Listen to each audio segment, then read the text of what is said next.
We're going to dive today into a lot of the intricate nitty-gritty in the market, the dynamics, best coins to buy, where you view the market going over the next few years. So I think it's going to be a great conversation, and yeah, hopefully one people can find a lot of value in. They will. Let's get into it.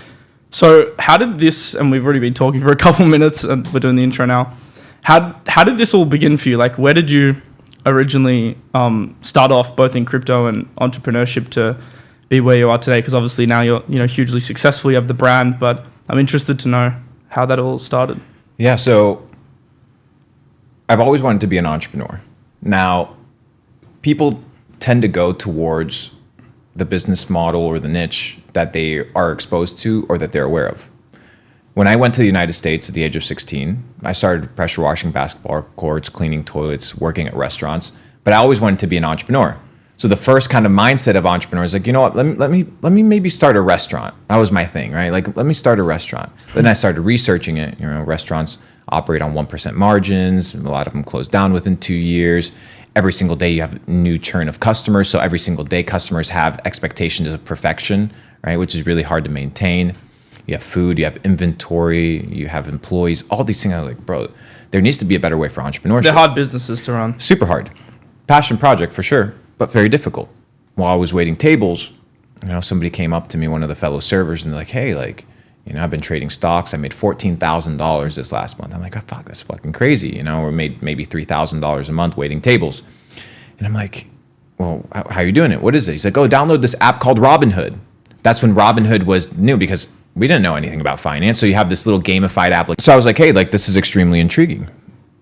How do I get involved? He's like, read this book, Stocks, Reminiscence of a Stock Operator. I'm like, okay, sounds good. That's the first book that I read about in the psychology of trading. And I was like, okay, this is interesting. A couple weeks go in, I buy a couple penny stocks, a couple of these biotech companies that tend to pump. I'm like, these are shitters. Like, these things are going to do well. It's pretty fun. But I lost money, obviously, naturally. So I go back to my server, buddy, and we continue conversing. A couple of weeks go by, and he's like, hey, have you heard about Bitcoin? Like, what is that? And he's like, oh, it's this digital money. People are getting into it. Pre-bull run, $588. 2016, right? Yeah. So I go in, buy some Bitcoin, I think it was about 2.5 or 3 Bitcoin, and I sat on it. That was my first exposure to crypto in 2016. But it wasn't my first exposure actually to crypto. Looking back at it, it was my first exposure to the digital landscape. Because Bitcoin crypto is merely the money of the internet. It's not inherently separated to the rest of the internet. It's very much congruent. So 2017 rolls around and I get introduced to social media marketing, e-commerce, Facebook ads, and that's how I start my business. 2019 rolls around, I get fully into crypto after the 2018 bull market. Of course. I do 160x return, lose it all. I fell into the hodl, How did you deal with that? I mean, that's a crazy amount of money to make and lose in such a small period. It was very simple. I was super high convicted about crypto. I said I need to make more money because remember, 2016 rolled around. I came into crypto with $3,000 from a credit card. Yeah. Right. So I was like, I need to reposition myself the next bull run to do extremely well, which thankfully was a couple $1 million because I did well in e-commerce during COVID. So I dumped all of my money into ETH, into XRP, ADA, Tron, in the bear market dump of, I think it was March, COVID. I was buying Ethereum for like $100. So I did a 40x. Put in a couple $1 million. Did a 42x on my portfolio, cashed out at a $59,000 Bitcoin, $3,950 ETH. Wow. And I exited the bull run. I shorted Luna because it was an obvious scam of 20%. Like, it was obviously imploding. Did extremely well on that. And then decided to build my personal brand. So I started trading dollars, which was what I made during the bull run, for influence, because I realized, hey, dollars are depreciating. The government just printed 20% of all circulating supply over the last 3-4 years. It's clearly a shit coin. Let me sell my dollars for influence so that then I can take my influence and make more dollars. So it's like a loop cycle. Yeah. So I built one of the strongest personal brands in the entrepreneur space in the world in the last 2 years. And being good at crypto, it has opened up more opportunities for me inside of crypto as well. So this bull run rolled around. Last bull run, we had NFTs. I would say NFTs were probably one of the highlights for me. We had meme coins kind of begin to be introduced. Staking was incorporated. This bull run, it feels like it's a full meme coin frenzy. Yeah. And I'm here for it because over the last 2 bull runs, what we've had is all these projects promise utility, promise roadmaps, promise endeavors, promise tech, and 99% of them never deliver. So when I see this random meme coin pop around the year 2016 known as Dogecoin, I'm like, oh, well, what is this thing? 2017. I never bought it because I'm like, this is a shit coin. I'm too bougie. I'm too much of a financial connoisseur to buy Dogecoin, right? Like, why would I buy $100 million market cap Dogecoin? Seems risky. And then it rips to 10 billion. I'm like, okay, well, what is this? And I began to think, okay, well, why are people in crypto? And who moves the markets? Is it utility? Is it a roadmap? Or is it community? Is it people? Is it hype? Is it culture? And it's obviously the latter. So my crypto perspective has shifted from utility, quote unquote, because a lot of Web 2 projects can offer the utility that Web 3 offers, and realizing that the financial infrastructure, the base layer of crypto, the applications that we use, the chains that we operate on, are going to be hard to compete with and hard to topple. So you just build on top of them and take their momentum and build off of the momentum. And memes, in my opinion, are the most halal version of crypto. So what are some meme coins that you're interested in and why? You know, so memes represent culture. So you can look at culture, but then you also look at what drives culture, which is marketing and public relations. So there's some things that naturally take off. Your Dogecoin, your Shiba, your Pepe, because they're already ingrained in culture. Nobody thought that Bitcoin was going to take over, but when it took over, other things started to gain attention. In this case, Dogecoin. The next bull run rolled around. People were like, hey, you know what? We're going to need another set of meme coins because we don't want this thing that's worth tens of billions of dollars already. Introducing Shiba, introducing Pepe, introducing all these other ones. Now, another chain rolls around, Solana. You have WIF, you have all these other ones roll around. And then Coinbase says, hey, you know what? The SEC is cracking down on us. I think we should launch a decentralized chain. So they launch Base Chain. Here come all the meme coiners and launch on Base Chain. I bet on Brett. Brett did extremely well. Now you have other chains that are popping up that are doing extremely well, that are gaining a lot of attention, we talked about culture, but they have the other side, which is the marketing and the public relations, which is what you need in order to drive traffic. So you look at MetaMask, okay? What are the 2 chains that are native to MetaMask? Ethereum and Linea. These are the 2. So these are 2 that are going to have great marketing and great public relations because they have money and they have teams. So what do you have on Ethereum? On Ethereum, you have all these different projects that are rolling around. Meme coins are abundant and generous. Linea is a new one that's rolling around. We have Foxy on Linea that kind of represents the mascot of MetaMask. It's a really good novel idea. Has the ability to take off. Then you have Solana. You have Binance Smart Chain, new tokens rolling out there. It really is about trends, teams, and narratives. That's what it boils down to. So you want to be vested on every potential chain. You want to find the winner on every chain because every chain is going to have their meme winner. And then you want to find the teams that have the best public relations and the best marketing. You don't care about dev work. You don't care about any of this stuff because it's a meme coin. So the ones that I'm looking at, Base Chain, Brett, simple. Solana, MPC, because I talk a lot about being an MPC on Ethereum, Foxy on Linea, and nothing yet on the Binance Smart Chain, and nothing yet on Ton.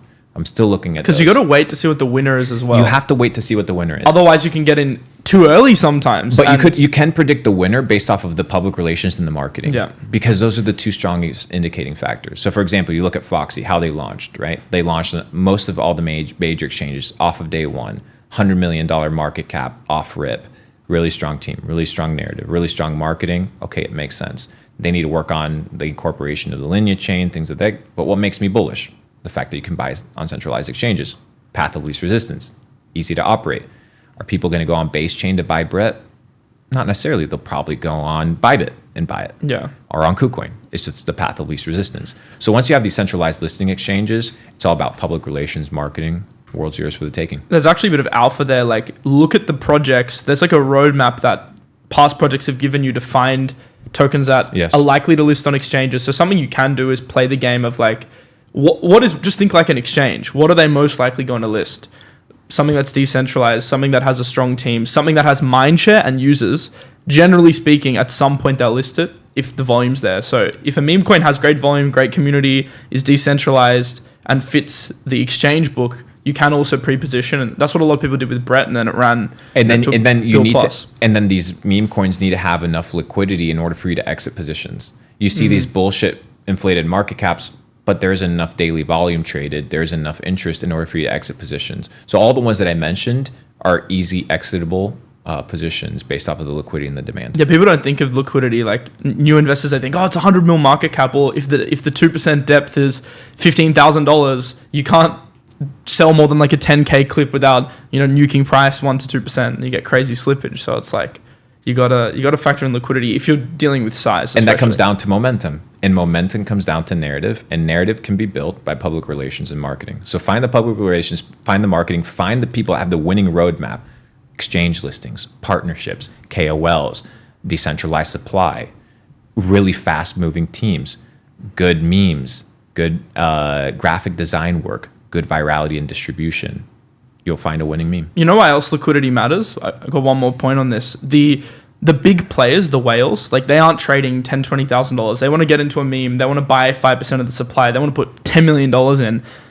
99% of memes are simply not able to do that without massively impacting price. So the tokens that do have big exchange listings and a lot of liquidity on chain through the LPs, like these are typically the ones where like whales are almost forced to position themselves there if they want exposure.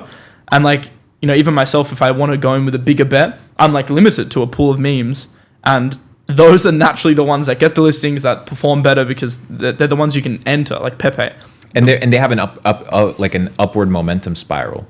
Like the more momentum you catch in crypto, you see these charts, bro. They'll go from 100 mil market cap to $1 billion in 3 weeks. And whales talk as well. Like if you're a whale and you've got $20 million, are you just going to say nothing? No, you're probably connected in the industry. You've probably got friends, partners that run agencies that can bring KOLs in, partners that are at exchanges. We're running our own Wall Street. That's what happens in Wall Street in the back end anyway. So those are the memes I'm looking at, brother. Those are the things I'm considering, the chains that I'm kind of observing. And all of these projects I think are going to be doing extremely well this bull run. Yeah, we'll update the audience on our social medias if we find anything. Yeah, why not? No false promises, no false illusions. They say what they say they are, and they fulfill their duty. Example? Exactly. So once again, everything we invest in, whether you invest in a business, your money, your time, your resources into a business, 75% of businesses fail. You invest in the dollar. They can print dollars out of thin air. They can freeze your money. If you don't have it in cash, it's probably in a bank that can be frozen. If it's in cash, you're most likely considered a criminal nowadays. You can't even move it more than $10,000 at a time. You want gold? Perfect. That's a speculative asset. How much has gold actually moved over the last 10 years? Nothing compared to Bitcoin. Bitcoin is the new speculative asset. And as somebody that understands where we are currently in history, I understand that these leveraged ideas and investing your money in risky ways is just naturally where we are in the history cycle. Let me take you back to Weimar Republic, Berlin, Germany, 1940s, pre-World War II. It was degen center. All sorts of sexual depravity, drinking, alcohol, gambling. Why? Why was everything so rampant? Why was there so many prostitutes out in the street? Like OnlyFans. Well, because they realized it's better, I'll make more money than working. Well, okay, why? Because Weimar Republic was inflating their currency and debasing their currency by printing infinite amounts of money. So a currency that lasted 8 years, people don't know that. Wow. In and out. Shitcoin. It's a meme coin. So people began to speculate because they realized, hey, I can't hold this unit of currency, so I have to go invest in other things in order to hold my purchasing power. Dude, it's not our fault we're in this business. We've been pushed and forced into this business. I wish this was 1894, where I can go in with you, we're homies. I stop by your house on a bicycle. You get your bicycle, we're 27. We go to the factory. We make $1,000 that year. And in 2 years, we buy a house. And you can actually save the money because they're not printing it. They forced us into speculation. The entire market is propped up by speculation because nobody wants to hold the shitcoin of the dollar. You just hold the dollar temporarily as a unit base because you see it as one for one. The big fallacy and the big scam of the dollar is that $1 actually equals $1 of purchasing power when it doesn't. From 1971 to today, the dollar's lost 99% of its purchasing power, even though it's all still denominated at 1 unit. It should be denominated at 1 penny for the dollar that it was. But they don't do that, right? Because that's the scam. So if you were holding $10,000 10 years ago and you wanted to spend it 10 years ago versus spending it today, you would be able to buy less things. Why? Because they're stealing from you. They're stealing your time, your energy, your attention through currency. So your job is to find an alternative vehicle to preserve your money, to multiply your money, and to preserve it long term. That's why Michael Saylor is bullish on Bitcoin. And do you have that belief? Is that your belief as well? Absolutely. Bitcoin? Well, Bitcoin is one of these ecosystems. Yeah. It's not the end all be all. It just happens to be the monolithic father that has the brand, the IP, the reputation, the network state to validate the decentralization. It's good. Trust. Bitcoin works. Yeah, everything. Bitcoin works. Is it going to be more in the future? We have the Ethereum ETF, potentially a future Solana ETF, and multiple other projects. Absolutely. But once again, we've been put into the situation by the money printers. So when I tell people, hey, crypto is another vertical for you to get out of the hamster wheel, consider it, I take it seriously.